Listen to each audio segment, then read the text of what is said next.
Hello guys 69 शिक्षक भर्ती को लेकर के एक बहुत बड़ी अपडेट आ गई है।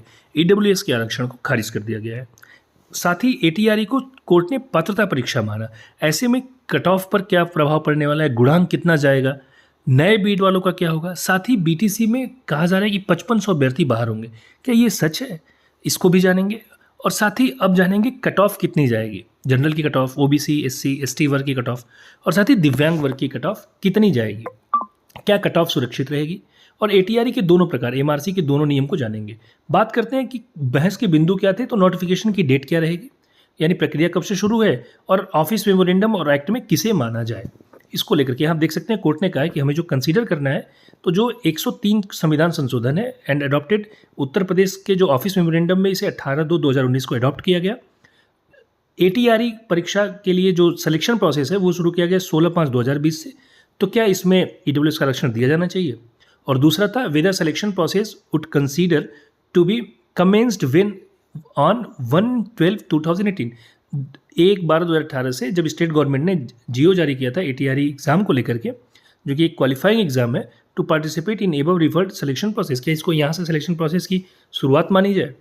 और जो निर्णय आया वहाँ आप देख सकते हैं 23वें नंबर पे इन्होंने कहा है कि यूपी गवर्नमेंट ने जो एक्ट पास किया वो 31/8/2020 को पास किया है ईडब्ल्यूएस के लिए। जो मेमोरेंडम था इनका, ऑफिस मेमोरेंडम, वो था 2019 में, फरवरी में 18/2/2019 में। ऐसे में किसको माना जाए, तो इन्होंने कहा है यहाँ पर आप देख सकते हैं, selection of 69,000 post of assistant teacher was commenced prior to 31/8/2020। Therefore state of UP was not legally bound to provide EWS reservation in said recruitment process. यानी कि इससे पहले के जो भी भर्तियां थी इसमें जियो के आधार पे काम होगा, और यूपी गवर्नमेंट बाध्य नहीं है, क्योंकि हम ऑफिस मेमोरेंडम की जगह एक्ट को ज़्यादा वैल्यू देंगे, और इसलिए ईडब्ल्यूएस का आरक्षण रद्द किया गया। साथ ही वाई वैलिडेटिंग जो ऑफिस मेमोरेंडम है इसको जो वैलिडेट किया गया कि कब से ये लागू माना जाए, क्या इसको कितना भार देना है।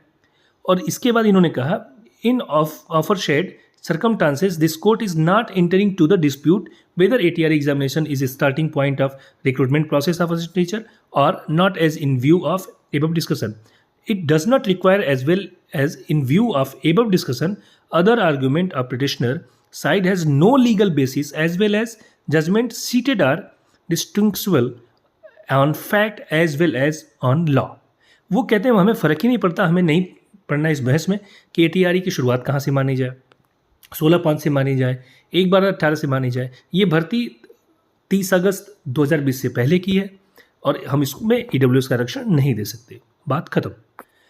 क्योंकि देखिए एक 30/8/2020 से एक्ट जो था उसमें कहा गया था कि इससे पूर्व की भर्ती में ईडब्ल्यूएस आरक्षण राज्य सरकार के जियो के आधार पर तय होगा, पर एटीआरई में ऐसा जियो ही नहीं था, और वहाँ सभी के सभी नियुक्त हो चुके हैं। ईडब्ल्यूएस का विकल्प ही नहीं था फॉर्म भरते समय, और ऐसे में बहुत मुश्किल होगा ईडब्ल्यूएस का आरक्षण दे पाना, ये तर्क संगत ही नहीं है। और इसी आधार पर कोर्ट ने चूंकि बहुत मेहनत करनी पड़ती इसलिए इसको खारिज कर दिया। अब बात करते हैं एटीआरई को हाईकोर्ट ने क्या माना। तो राघवेंद्र प्रताप सिंह के मामले में इन्होंने सीधे सीधे लिखा है, ATRE examinations was only a qualifying examination which could not be considered to be part of selection process, and selection process were initially only be initiated only by the notification date 16/5/2020। और 18वें point पे ये कहते हैं, in the present case ATRE examination और qualifying examination was held on 6/1/2019 prior to, मतलब जो संविधान संशोधन 103 हुआ था उससे पहले ये एग्जाम हो गया था। तो एटीआरई को बार बार इन्होंने पात्रता परीक्षा ही माना है। ऐसे में अगर ये पात्रता परीक्षा होगा तो क्या होगा, तो सबसे पहले तो डबल आरक्षण का मुद्दा खारिज हो जाएगा, क्योंकि अब 90 से 96 नंबर को रिलैक्सेशन माना जाएगा। देखिए ये हाई कोर्ट का निर्णय है, सुप्रीम कोर्ट क्या कहेगा वो अलग बात है। 90 से 96 नंबर पाने वालों का गुणांक यदि अच्छा हो तो वे अनारक्षित में चयनित हो सकते हैं। साथ ही सभी के सभी शिक्षा मित्र अनारक्षित में जाएंगे, यानी सामान्य में चुने जाएंगे, जिससे लगभग 6500 शिक्षा मित्र सामान्य में आएंगे।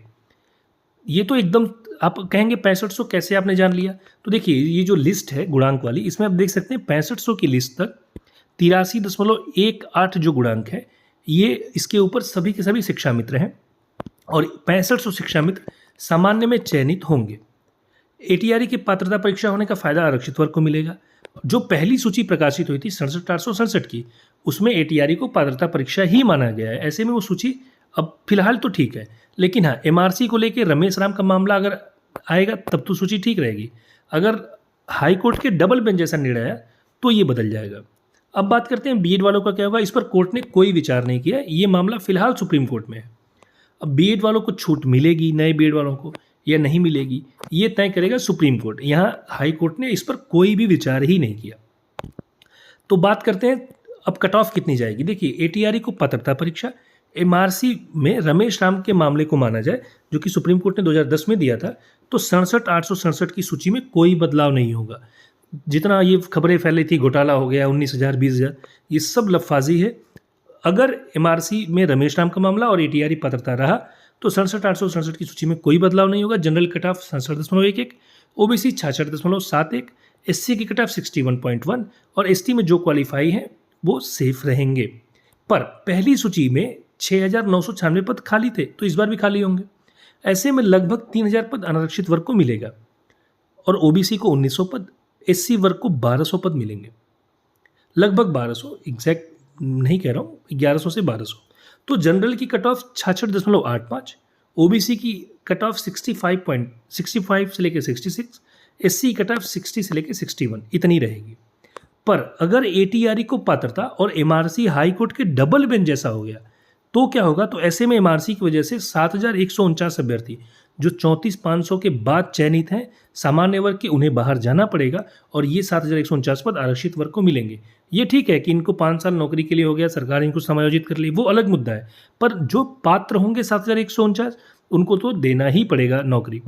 और ऐसे में 34,500 जो क्रमांक है उस पर कट ऑफ गई है जनरल की 69.26 पहली सूची में। पर 6,996 रिक्त पदों को देखें तो 3,000 और सामान्य के अभ्यर्थी आएंगे।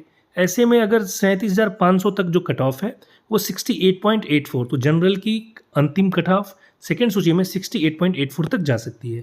ओबीसी वर्ग की कट ऑफ चूंकि 7,149 पद रिक्त, ऐसे में कम से कम 6,000 से 6,500 पद ओबीसी वर्ग को मिलेंगे क्योंकि ज़्यादा पद इन्हीं के गए थे। ऐसे में वो पद और 6,996 में से 1,900 रिक्त पद, तो कुल 8,000 से 8,500 पद मिलेंगे।